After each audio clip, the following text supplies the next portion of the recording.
আমরা রবীন্দ্রনাথ ঠাকুরের চিত্রাকাব্য গ্রন্থের অন্তর্গত ২ বিঘা জমি কবিতাটি আলোচনা করব। কবি রবীন্দ্রনাথ 1861 খ্রিস্টাব্দে কলকাতার জোড়সাঁকোর ঠাকুর পরিবারে জন্মগ্রহণ করেন। তার পিতার নাম ছিল মহর্ষি দেবেন্দ্রনাথ ঠাকুর। রবীন্দ্রনাথ ঠাকুর তার জীবনকালে অনেকগুলো কাব্যগ্রন্থ, গল্প, কবিতা এবং উপন্যাস রচনা করে গেছেন। 1912 সনে তারই রচিত কাব্যগ্রন্থ গীতাঞ্জলি ইংরেজিতে অনুবাদ করা হয় এবং 1913 সনে তিনি নোবেল পুরস্কার লাভ করেন।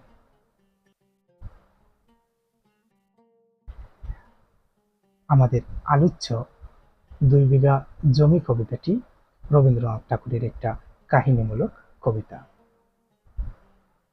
এই কবিতায় কবি বলছেন যে কোনো একজন জমিদার তার প্রতিবেশী একজন কৃষকের ২ বিঘা জমি ছিল, আর সেই ২ বিঘা জমি আত্মসাৎ করে নিয়েছে, যার ফলে সেই কৃষককে তার সর্বস্ব হারিয়ে পথে বসতে হয়েছিল।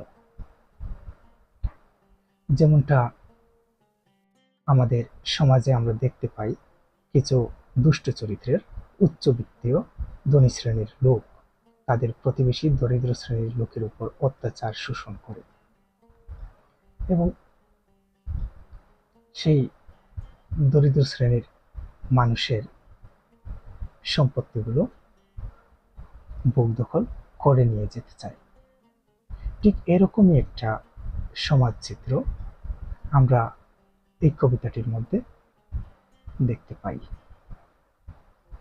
তাহলে এখন আমরা কবিতাটি পড়ব। কবিতায় কবি লিখছেন, শুধু ভিগে ২ ছিল মোর ভুই, আর সবই গেছে ঋণে। বাবু বলিলেন, বুঝেছ উপেন, এ জমি লইব কিনে। শুধু ভিগে ২ ছিল মোর ভুই। মোর শব্দের অর্থ আমার, বই হলো ভূমি বা জমি। তো শুধু ভিগে ২ ছিল মোর ভুই, আমার শুধুমাত্র ২ বিঘে জমি ছিল। কেউ একজন বলছে, আর কি বলছে, সবই গেছে ঋণে। অর্থাৎ সেই ব্যক্তির যে ২ বিঘা জমি ছিল, শুধু তাই নয়, তার আরো জমি ছিল যেগুলো ঋণ পরিশোধ করতে শেষ হয়ে গেছে। ঋণ পরিশোধ করে বাদ বাকি জমিগুলো শেষ হয়ে যাওয়ার পর অবশিষ্ট তার কাছে মাত্র ২ বিঘে জমি ছিল। বাবু বলিলেন, বুঝেছ উপেন। এখানে বাবুকে, সেই বাবুর বর্ণনা আমরা পরবর্তী লাইনে পড়ব। তো এখন শুধুমাত্র এইটুকু জেনে রাখি যে সম্মানার্থে কোনো সম্মানিত ব্যক্তিকে আমরা সম্বোধন করতে যেমন স্যার, মহাশয়, মহোদয় এই শব্দগুলো ব্যবহার করে থাকি, ঠিক এরকমই কোন একজন ব্যক্তিকে বাবু বলে সম্বোধন করছে। কে সম্বোধন করছে? ওই কৃষক। তো বাবু বলিলেন, সেই সম্মানিত ব্যক্তি বলছেন যে বুঝেছ উপেন। উপেন হলো সেই কৃষকের নাম যার ২ বিঘা জমি ছিল। তো উপেনকে উদ্দেশ্য করে ওই বাবু বলছেন যে বুঝেছ উপেন, এ জমি লইব কিনে। তোমার যে অবশিষ্ট ২ বিঘা জমি রয়েছে, সেই ২ বিঘা জমি আমি কিনে নেব। তারপরের লাইনে কহিলাম আমি, অর্থাৎ এই কথাটি শুনে উপেন বলছে কহিলাম আমি, অর্থাৎ সে বলছে, কাকে বলছে? ওই বাবুকে বলছে। কি বলছে? তুমি ভূস্বামী, ভূমির অন্ত নাই। ভূস্বামী শব্দের অর্থ হলো জমিদার। তাহলে আমরা এখন বুঝতে পারলাম যে বাবু হলেন জমিদার, যার জায়গা জমি রয়েছে, যে জমির মালিক, তাকে ভূস্বামী বলা হয়। তো তুমি ভূস্বামী, ভূমির অন্ত নাই। তুমি ভূস্বামী, তোমার ভূমির অন্ত নাই, তোমার জমির শেষ নাই। চেয়ে দেখো মোর আছে বড় জোর, মরিবার মতো টাই। চেয়ে দেখো আমার যা কিছু আছে বড়জোর, সবকিছু মিলিয়ে শুধুমাত্র মরিবার মতো ঠাইটুকু আছে, জায়গাটুকু আছে। শুনি রাজা কহে। এখানে রাজা অর্থাৎ এই জমিদারের কথা বলা হয়েছে। তো এই কথাটা শুনে রাজা বলছে, জমিদার বলছে, কি বলছে, বাপু জানো তো হে, করেছি বাগানখানা, পেলে 2 বিঘে, প্রস্থে ও দিগে সমান হইবে টানা। অর্থাৎ জমিদার বলছে যে তুমি তো জানো আমি এই বাগানটা করেছি, যদি 2 বিঘে জমি পাই তাহলে প্রস্থে এবং দিকে, অর্থাৎ দৈর্ঘ্যে এবং প্রস্থে বাগানটা টানা সমান হয়ে যাবে। যে বাগানটা জমিদার করেছে সে বাগানটা অসমান রয়েছে।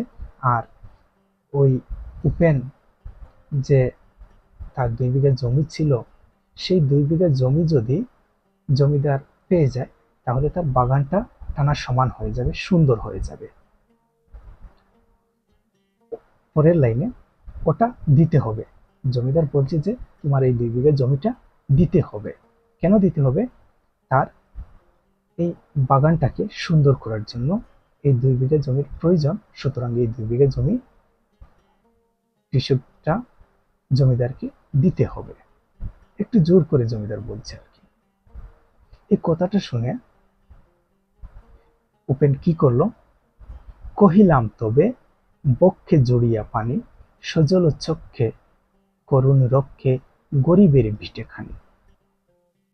উপেন কি করলো, জমিদারের এই জোর করে কথাটা বলার জন্য সে বক্ষে জড়িয়ে পানি, বুকের কাছে, পানি শব্দের অর্থ হলো হাত, তো বুকের কাছে হাত দুটি জোর করে সজল চোখকে, সজল চোখকে হলো অশ্রু সজল চোখকে, অর্থাৎ চোখ তার টলমল করছে, এই মাত্র জল গড়িয়ে পড়বে এরকম করুণ ভাবে সে মিনতি করে বলছে যে গরিবের এই বিটেখানি রক্ষে করুন। একটু অভিমানী হয়ে তারপরও আবার বলছে যে শক্ত পুরুষ জেতায় মানুষ, সে মাটি সোনার বাড়া, দন্যের দায়ে বেচি বসে মায়ে, এমনই লক্ষ্মী ছাড়া। এই 2টা লাইন খুবই ইম্পর্টেন্ট। তো শক্ত পুরুষ জেতায় মানুষ, সে মাটি সোনার বাড়া, অর্থাৎ যে মাটিতে আমার 7 পুরুষ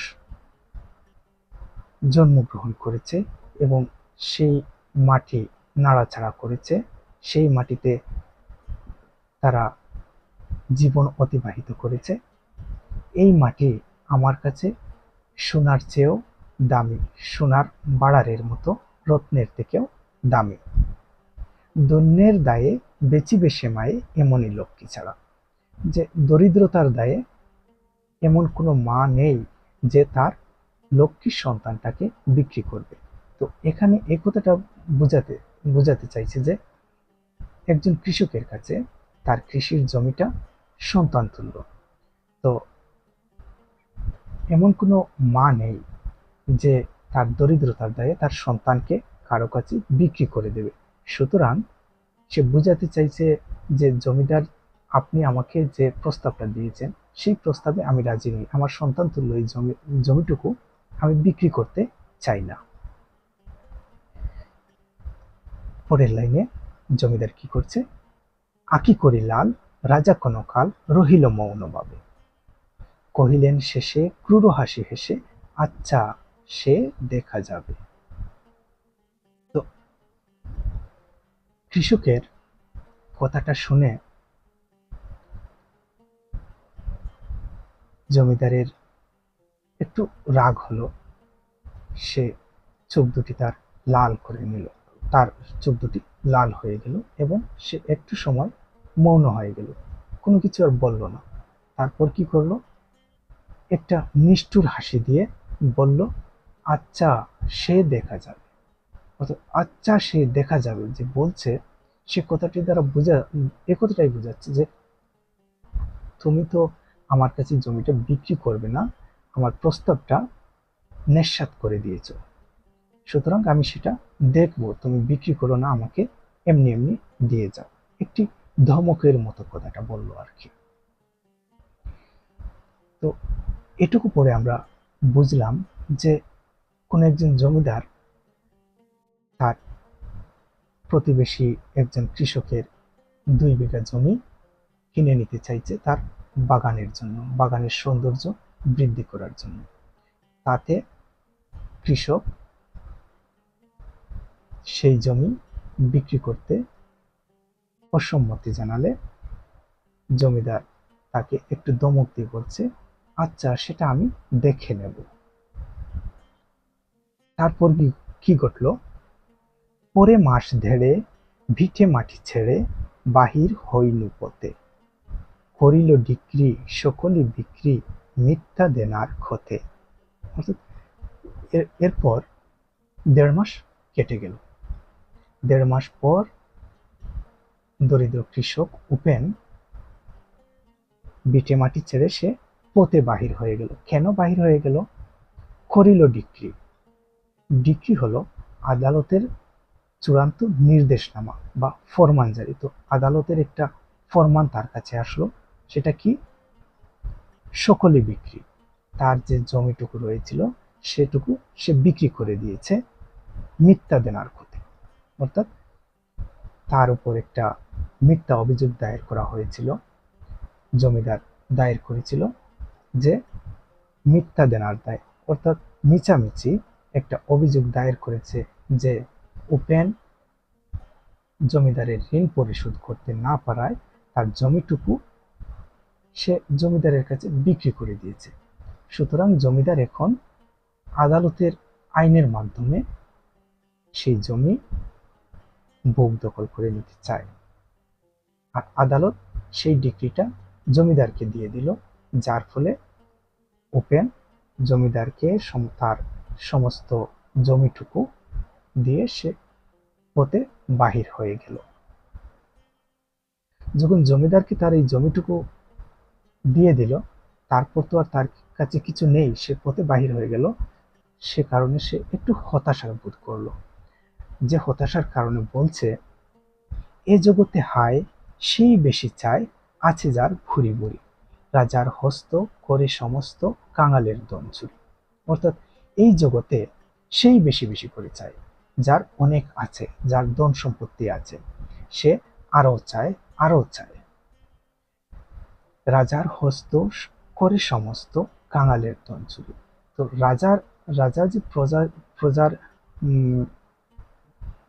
অভাবটুকু বুঝবে সেটা স্বাভাবিক কথা, কিন্তু এখানে কি হচ্ছে যে রাজা তার প্রজার যে ধন সম্পদগুলো চুরি করে নিয়ে যাচ্ছে, ঠকিয়ে নিয়ে যাচ্ছে বিভিন্ন কলে কৌশলে। এ কথাটাই বলছে, রাজার হস্ত করে সমস্ত কাঙালের ধন চুরি। পরের লাইনে, মনে ভাবিলাম মরে ভগবান রাখিবে না মোহ গর্তে, তাই লিখে দিল বিশ্ব নিখিল 2 বিঘার পরিবর্তে। সে মনে মনে ভাবলো যে আমাকে ভগবান হয়তো এই সংসারের মোহের গর্তে রাখতে চাইছেন না, যে কারণে আমাকে এই 2 বিঘার পরিবর্তে এই পুরো পৃথিবীটাই আমার নামে লিখে দিয়েছেন।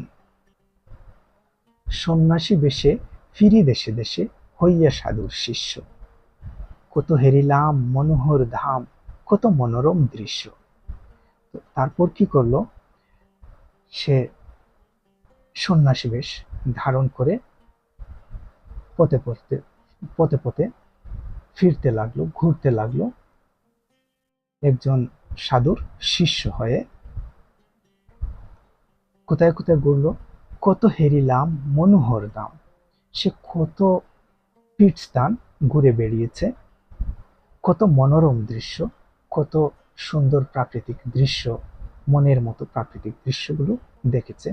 যেমন পাহাড়, পর্বত, নদী, সাগর, এই যে মনোরম দৃশ্যগুলো, মনোমুগ্ধকর দৃশ্যগুলো সে দেখেছে। তারপর বলছে, ভূধরে সাগরে বিজনে নগরে যখন যেখানে ভ্রমি, তবু নিশি দিনে বলিতে পারিনি সেই 2 বিঘে জমি। তো সে বলছে যে সমতলে, সাগরে এবং একাকী নগরে যেখানে যখনই ভ্রমণ করেছি, যেখানেই ভ্রমণ করি না কেন, দিন রাতের মধ্যে আমি আমার সেই 2 বিঘা জমির কথা বলতে পারি না। আমার মনে পড়ে যায় এই 2 বিঘা জমির কথা। হাটে মাঠে বাটে এই মতো কাটে 15 বছর 15-16। তো এরকম করে হাটে ঘাটে মাঠে করে তার 15-16 বছর কেটে গেল। একদিন শেষে ফিরিবারে দেশে বড়ই বাসনা হলো। তো এইভাবে 15-16 বছর তার কেটে গেল। তারপর অবশেষে একদিন তার দেশের মাটিতে ফিরে আসতে খুব মন চাইল। তার জন্মভিটে তার সেই 2 বিঘে জমি একবার ঘুরে এসে দেখে যাওয়ার জন্য তার মন চঞ্চল হয়ে উঠল। তো এ পর্যন্ত আমরা দেখলাম যে জমিদার একটা মিথ্যা দেনার দায়ে অভিযোগ করলো, এবং সেই অভিযোগের ফলে আদালত একটা চূড়ান্ত নির্দেশনামা দিল, যার ফলে দরিদ্র কৃষক উপেন তার সমস্ত কিছু জমিদারের হাতে হস্তান্তর করে সে সন্ন্যাস বেশ ধারণ করলো একজন সাধুর শিষ্য হয়ে। এরকম করে 15-16 বছর কেটে গেল। তারপর তার হঠাৎ করে মনে হলো যে মনের তার মনের বাসনা হলো যে দেশের মাটিতে তার সেই জন্মভিটে একবার গিয়ে ঘুরে দেখে আসবে। তো সেই যেই তার মনে বাসনা হলো, সে বাড়ির উদ্দেশ্যে রওনা দিল। যখন বাড়ির উদ্দেশ্যে রওনা দিল, তখন সে বঙ্গভূমিতে বাংলাদেশের মাটিতে এসে পৌঁছলো। এবং এখানে এসে সে কি করলো, কিভাবে তার গ্রামের বাড়িতে পৌঁছলো, এই যে গ্রাম বাংলার একটা দৃশ্য বা সৌন্দর্য, সেটা কবি এই তার ভ্রমণের মাধ্যমে এই অংশে তুলে ধরেছেন। সেটা আমরা দেখব এবং বোঝার চেষ্টা করব আমাদের বাংলাদেশের চিত্র কেমন। প্রথমে যখন বঙ্গদেশে এসে সে পা রাখলো, তখন কি করলো, নম নম নম সুন্দরী মম জননী বঙ্গভূমি। অর্থাৎ বাংলার মাটিতে যখন সে এসে পা রাখলো, তখন এই বাংলার মাটিকে নমন করলো, প্রণাম করলো। কিভাবে প্রণাম করলো? সুন্দরী মম জননী বঙ্গভূমি। সে এই বাংলার ভূমিকে, এই বাংলার মাটিকে নিজের মা বলে, সুন্দরী মা বলে সম্বোধন করলো এবং নমন করলো, প্রণাম করলো। গঙ্গার তীর স্নিগ্ধ সমীর জীবন জোড়ালে তুমি। তারপর সে গঙ্গা নদীর তীরে এসে পৌঁছলো। গঙ্গা নদীর তীরে এসে পৌঁছানোর পর কি হলো? স্নিগ্ধ সমীর, স্নিগ্ধ শব্দের অর্থ হলো কোমল, সমীর হলো বাতাস। কোমল বাতাসে কি করলো? জীবন জড়িয়ে দিল, অর্থাৎ তার জীবনটা ধন্য হলো। অবিরত মাঠ গগন ললাট চুমে তব পদধূলি, ছায়া সুনিবিড় শান্তির নীড় ছোট ছোট গ্রামগুলি। অবিরত মাঠ। তারপর গঙ্গার তীরে সে এসে পৌঁছলো। গঙ্গার তীর থেকে সে মাঠের মধ্য দিয়ে পথ ধরলো। খোলা মাঠ, যেদিকে চোখ দেখায় সেদিকে শুধু মাঠ দেখা যায়। এমন এক যখন সে মাঠের অপর প্রান্তে চোখ দিয়ে তাকায়, তখন দেখা যায় যে গগন ললাট চমে তব পদধূলি, অর্থাৎ আকাশ যেন মাটিতে এসে একসাথে মিশে গেছে। গগনচুম্বী আকাশ, চুমে তব পদধূলি। সেই আকাশ এই বাংলার মাটি যেন চুম্বন করে এই বাংলার মাটি থেকে তার পদধূলি মাথায় তুলে নিচ্ছে, এরকম মনে হচ্ছে। ছায়া সুনিবিড় শান্তির নীড় ছোট ছোট গ্রামগুলি। আর এই যে ছোট বাংলার ছোট ছোট গ্রামগুলো ছায়া সুনিবিড়, ছায়া দিয়ে ঘেরা, যেন এক একটা ছোট ছোট ঘর, শান্তির ঘর মনে হচ্ছে। পল্লব ঘন অম্র কানন রাখালের খেলা দেহ। পল্লব ঘন, ঘন পাতায় ঘেরা অম্র কানন আমের বাগান। এই যে পাতায় ঘেরা আমের বাগানগুলোকে রাখালের খেলাগেহ বলে মনে হচ্ছে। স্তব্ধ অতল দিঘি খালো জল নিশিত শীতল স্নেহ। স্তব্ধ হলো নীরব, অতল এর অর্থ যার কোনো তল নেই বা তল খুঁজে পাওয়া যায় না, এরকম দিঘি, একটা দিঘি রয়েছে যার জল কালো। কিরকম কালো, কিরকম মনে হচ্ছে দেখে? নিশিত শীতল স্নেহ, যেন রাতের যেন রাতের শীতল মায়াময় স্পর্শে নীরব দিঘির কালো জল। পরের লাইনে, বুক ভরা মধু বঙ্গের বধূ জল লয়ে যায় ঘরে, মা বলিতে প্রাণ করে আনছান চুকে আসে জল ভরে। তো বঙ্গদেশের মহিলারা, গৃহবধূরা কি করে, কলসি দিয়ে ঘাট থেকে জল তুলে নিয়ে যায়। আর সেই দৃশ্যটা সে এখানে দেখতে পাচ্ছে, যে কারণে তার এই বঙ্গের বধূদের, এই মহিলাদের মা বলে সম্বোধন করতে তার মনটা চঞ্চল হয়ে উঠছে, যে কোনো কাউকে তো আর মা বলা যায় না, তাই সে মা বলে ডাকতে পারছে না। সেজন্য কি করছে, তার চোখ টলমল করছে, তার চোখে অশ্রু, তার চোখে জল ভরে আসছে। 2 দিন পরে দ্বিতীয় প্রহরে প্রবেশিল নিজ গ্রামে। বঙ্গদেশের মাটিতে যখন সে এসে পা রেখেছিল, তার থেকে 2 দিন এরকম করেই সে চলতে থাকলো। এরকম চলতে চলতে 2 দিন পরে একটা সময় দুপুরবেলা এসে তার নিজের গ্রামে প্রবেশ করলো। এখন কিন্তু সে নিজের গ্রামে এসে প্রবেশ করেছে মাত্র, তার বাড়িতে পৌঁছয়নি। তার বাড়িতে পৌঁছতে আরো কিছুটা পথ অতিক্রম করতে হবে। সে পথের বর্ণনা কবি এখানে দিচ্ছেন, কিভাবে দিচ্ছেন, কোমরের বাড়ি দক্ষিণে ছাড়ি, রথতলা করি বামে, রাখি হাট খোলা, নন্দির গোলা মন্দির করি পাছে, ত্রিশাতুর শেষে পহচিন এসে আমার বাড়ির কাছে। তো কিভাবে তার বাড়ির কাছে গিয়ে পৌঁছলো, কুমোরের বাড়ি দক্ষিণে ছাড়ি। কুমোর হলো যারা মাটির বাসনপত্র তৈরি করে, তাদেরকে কুমোর বলা হয়। তো কুমোরের বাড়ি দক্ষিণ দিকে ছাড়ি। দক্ষিণ শব্দটাকে আমরা ডান দিক বোঝাতে গিয়ে দক্ষিণ শব্দটা ব্যবহার করি। তো ডান দিকে কুমোরের বাড়ি ছেড়ে বাম দিকের রথতলা, বাম দিকে রয়েছে রথতলা, আর রথতলার পর একটা খোলা একটা বাজার, যে বাজারে মন্দিরগুলা রয়েছে, আর এই মন্দিরগুলা পাশে একটা মন্দির, আর এই মন্দিরের কাছেই তার বাড়িতে সে এসে অবশেষে পৌঁছে গেল।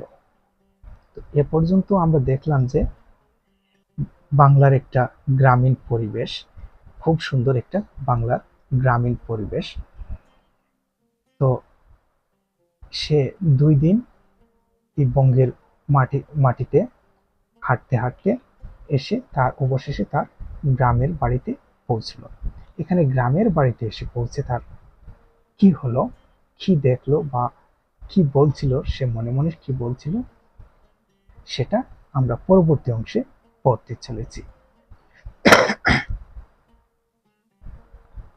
ধিক ধিক ওরে শত দিক তোরে, নীলাজ কোলটা ভূমি, যখনই যাহার তখনই তাহার, এই কি জননী তুমি। অর্থাৎ তার এই যে 2 বিঘা জমি সে জমিদারের হাতে হস্তান্তর করে দিয়ে গিয়েছিল, এখন এসে দেখছে যে সেই জমিটা আগের মতো আর নেই, অনেকটা পরিবর্তন হয়ে গেছে। সে পরিবর্তনটা দেখে এই ভূমিকে, এই মাটিকে ধিক্কার জানাচ্ছে। কি বলে ধিক্কার জানাচ্ছে, যে তুমি যখন যাহার কাছে যাও তখন তাহার হয়ে যাও। এটাই কি একজন মায়ের চরিত্র? তুমি কি এরকমই একজন মা? এরকম বলে সে ধিক্কার জানাচ্ছে। তারপর বলছে, সে কি মনে হবে একদিন যবে ছিলে দরিদ্র মাতা, আঁচল বরিয়া রাখিতে ধরিয়া ফল ফুল শাক পাতা। তো সে তার পুরনো দিনের কথা মনে করছে এবং এই ভূমিকে জিজ্ঞেস করছে যে সে কথাটা কি তোমার মনে পড়ে? তুমি একজন দরিদ্রের মাথা ছিলে, যার আঁচলে শাক, ফল ফুল এবং শাক পাতা ধরে রাখতে। আজ কোন রীতে কারে ভুলাইতে ধরেছ বিলাস বেশ, পাঁচরাঙা পাতা অঞ্চলে গাতা পুষ্পে খচিত কেশ। আজ কোন রীতিতে, আজ কোন নিয়মে তুমি কারে ভুলাইতে, কার জন্য এই বিলাসী বেশ ধারণ করেছ? সেদিন তোমার কাছে ছিল শাক পাতা, ফল ফুল, শাক পাতা, আজ দেখছি তোমার তোমার কাছে শুধুমাত্র বিলাসী ফুলের বাহার। তো এই এই যে পরিবর্তন, তুমি এই পরিবর্তনটা কার জন্য করেছো? কার জন্য এই বিলাসী বেশ ধারণ করেছো? তার এই 2 বিঘা জমিকে সে প্রশ্ন করছে। তারপর এই 2 বিঘা জমিকে আরো বলছে, কি বলছে? আমি তোর লাগি ফিরেছি বিভাগী, গৃহহারা সুখী, তুই হেতা বসি ওরে রাক্ষসী, হাসিয়া কাটাস দিন। তো বলছে যে আমি তোমার তোমার লাগি, আমি তোমার কারণে কি করছি? গৃহহারা হয়েছি, আমি আমার সুখ ত্যাগ করেছি, আমি এখন অনেক কষ্টে দিন যাপন করছি, আর তুমি এখানে বসে রাক্ষসীর মতো হাসিয়া হাসিয়া দিন কাটাচ্ছ। ধনির আদরে গরব না ধরে, এতই হয়েছ ভিন্ন, কোনোখানে লেশ নাহি অবশেষ, সেদিনের কোনো চিহ্ন। তুমি ধনির আদরে এতটা বদলে গেছো, এতটা বদলে গেছো, এতটাই ভিন্ন হয়ে গেছো, তোমার দেখছি এখন আর গর্বে ধরছে না, তোমার খুব গর্ব হচ্ছে।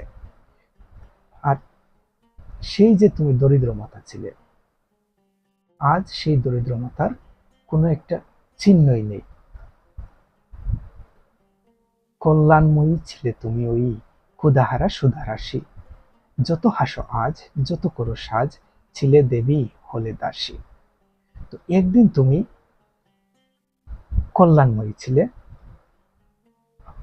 তুমি আমার মতো একজন ক্ষুধাতুর মানুষের ক্ষুধা নিবারণ করতে জীবনদায়িনী মাতা ছিলে, আর আজ ধনির হাতে গিয়ে তুমি হাসছো। যতই হাসো আর যতই সাজ পোশাক করো না কেন, তুমি একদিন ছিলে দেবীর আসনে, আর আজ হয়ে গেছো কোনো একজন ধনী মানুষের দাসী। তো দাসী এবং দেবী, দেবীর যে পার্থক্য, সেই পার্থক্যটাও আমরা এখানে দেখতে পাচ্ছি। তো এই ছিল তার সেই 2 বিঘা জমির প্রতি তার মনের যে অভিমান সে ব্যক্ত করেছিল। তো যখন সে অভিমান ব্যক্ত করলো, এখানে দাঁড়িয়ে দাঁড়িয়ে তার মাটিকে দেখলো এবং অভিমান ব্যক্ত করলো। তো অভিমান ব্যক্ত করার পর তার সাথে যে ঘটনাগুলো ঘটছিল আমরা পরবর্তী লাইনগুলোতে পড়ব। এরপরে কি ঘটছে দেখো। বিদীর্ণ হইয়া ফিরিয়া ফিরিয়া চারিদিকে চেয়ে দেখি, প্রাচীরের কাছে এখনো যে আছে সেই আম গাছ কি। তো বিদীর্ণ হইয়া অর্থাৎ ভাঙা হৃদয়ে, ভগ্ন হৃদয়ে সে চতুর্দিকে ফিরে ফিরে দেখছিল। হঠাৎ করে তার চোখে পড়লো যে সেই পুরনো আম গাছটা একটা দেয়ালের কাছে দাঁড়িয়ে আছে। তারপর কি করলো? বসি তার তলে নয়নের জলে শান্ত হইল ব্যথা, একে একে মনে উদিল স্মরণে বালক কালের কথা।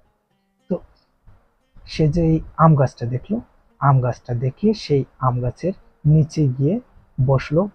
সেখানে বসার ফলে কি হলো, তার যে মনের মধ্যে অশান্তি ছিল সেই অশান্তিটা কেটে গিয়ে সে কিছুটা শান্তি অনুভব করলো। আর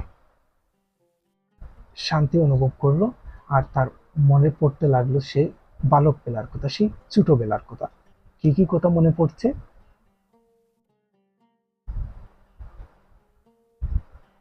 সেই মনে পড়ে জ্যৈষ্ঠের জোরে রাত্রে নাহিক ঘুম।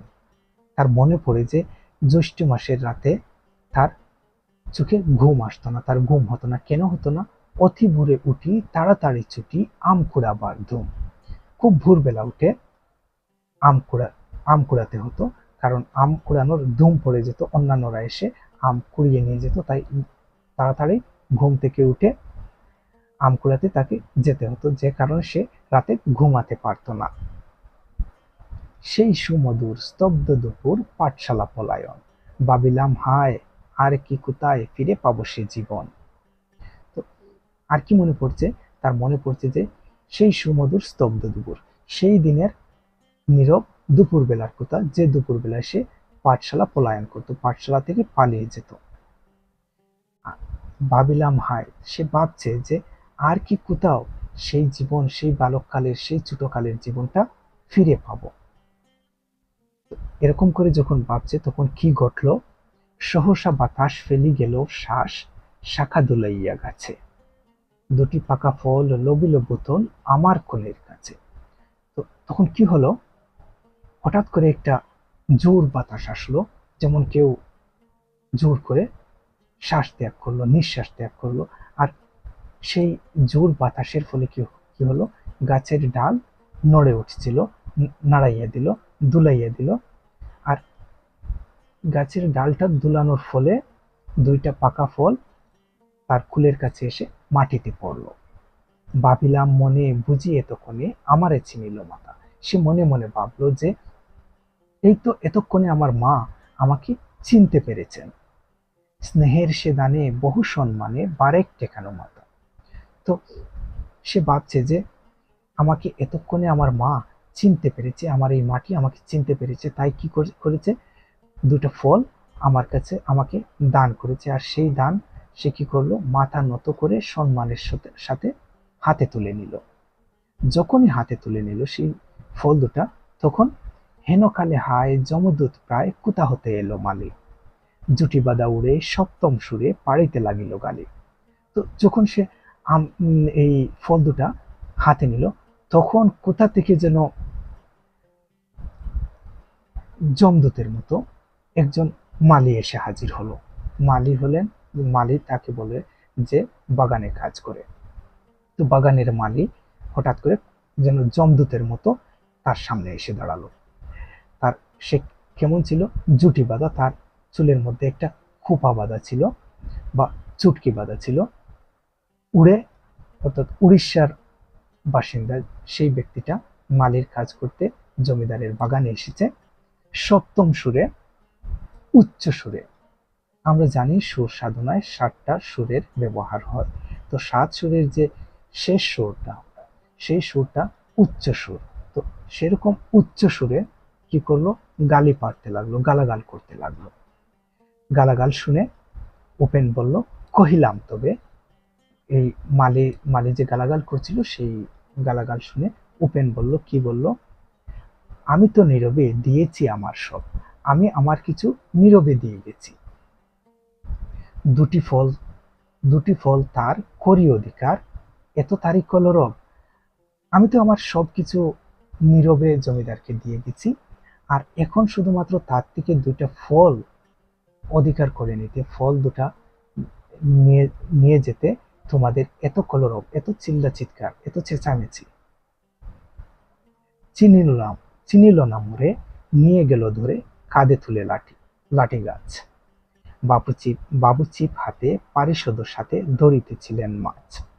তো সে যে বলল যে আমার তো সবকিছু আমি নীরবেই দিয়ে গেছি, আর তার থেকে এখন দুটো ফল নিয়ে যেতে তোমাদের এত চিল্লা চিৎকার, সে কথা কাকে বললো, মালিককে বললো। মালিককে বলার পর সেই মালিক কিন্তু চিনতে পারলো না তাকে।